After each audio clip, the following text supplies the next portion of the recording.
आज राति देखाଯିब महाजागतिक दृश्य चंद्र पछरे लुचिजिब शनि आकाश मेघमुक्त रहिले खाली आखिरे हेब देखि एभली एक महाविरल जागतिक घटना आज मध्यरात्र पर दृश्यमान हेब। शनि ग्रह चंद्र पछरे लुचि जाए अदृश्य हो किछि समय पर पुनर्बार देखाजिब। अनेक स्थान में 30 मिनिट रु अधिक समय पर्यंत शनि ग्रह लुचि रहिबो।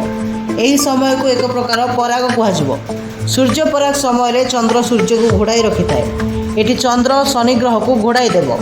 मनीष खाली आखिरे देखुथिबा बुध शुक्र मंगल बृहस्पति और शनि भली 5टी ग्रह मध्य सूर्य चारिपटे बुलुछि जहाँ तारा भली देखा जाती। पृथ्वी चंद्र और ग्रह मान गति फल पृथ्वी सह अन्य दुईटी पिंड समय समय एक सरल रेखार चली आसती। जेतेबेले लुचुथिबा पिंडटीर आकार लुचाउथिबा पिंडर आकार तुलन में एक गुण में छोट होता है सेतेबेले एहाकु समावरण कहुए। चंद्र पछरे लुचि जाउथिबा तारा ग्रह उपग्रह अथवा नक्षत्रपुंज समावरण खाली आखिरे देखा जाए। सबु वर्ष चंद्र पछरे किछि तारा और ग्रह लुचि थांती। चंद्र पछरे शनि ग्रह लुचिबा और पुनर्बार धीरे धीरे बाहरिबा अत्यंत मनोरम दृश्य।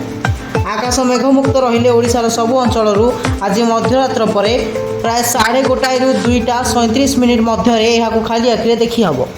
रिपोर्ट जागरण 24 न्यूज।